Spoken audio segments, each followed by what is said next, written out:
That was me the first time I really sat down and learned about women's rights in Islamic history. I grew up hearing one version of the story, like most folks in the West.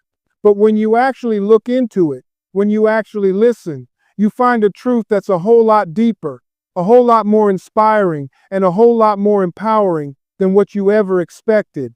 Let me tell you something. We talk today about women stepping into leadership, women owning businesses, women demanding respect.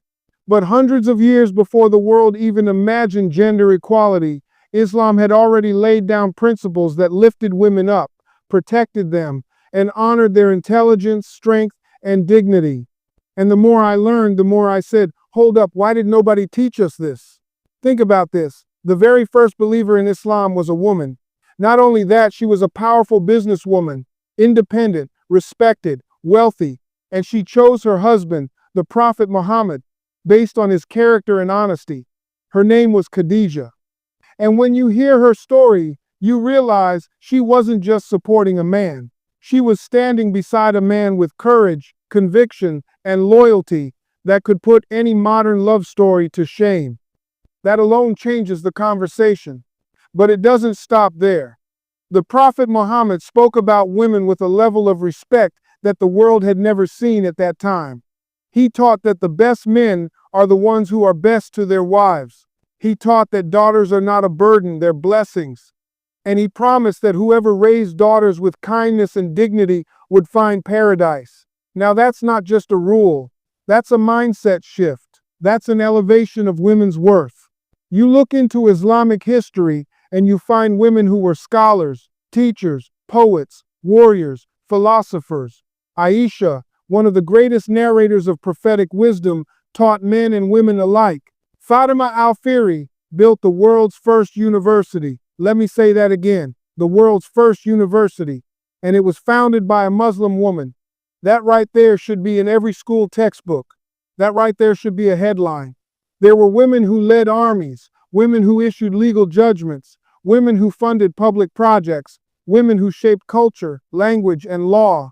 And at a time when other parts of the world didn't even recognize women as full individuals with rights, Islam gave them property rights, inheritance rights, marriage rights, divorce rights, the right to keep their own income, the right to be educated, the right to be protected from harm, and the right to be honored as equal souls before God. But somewhere along the line, culture got mixed with religion. Misconceptions got louder than truth. And people started believing that Islam oppresses women, when the real problem wasn't the religion, it was the people who stopped practicing it the way it was meant to be practiced. And the more I learned, the more I realized the importance of going back to the source, going back to the actual teachings.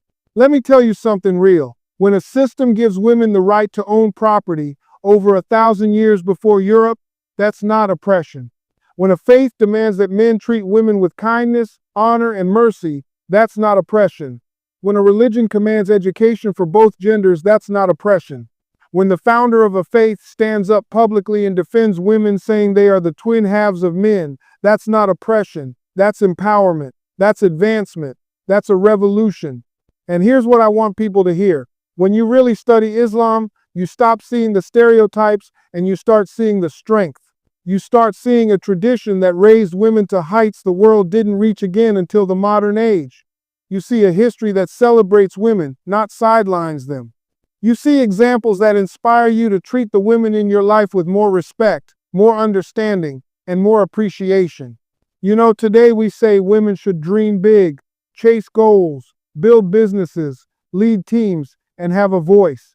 Islam said that 1,400 years ago, and when you realize that, you realize how much credit isn't being given, how much beauty isn't being recognized, and how much truth is still waiting to be told. So here's my message. Before you judge a faith, learn about it. Before you believe the headlines, go read the history. Before you assume something about Islam and women, go listen to the voices of the women who actually lived it, who shaped it, who carried it forward. Their stories are powerful, courageous, and absolutely worth hearing. And maybe, just maybe, when we listen with open minds, we'll find out that the world has been overlooking one of the greatest examples of women's empowerment in history. And when you know better, you do.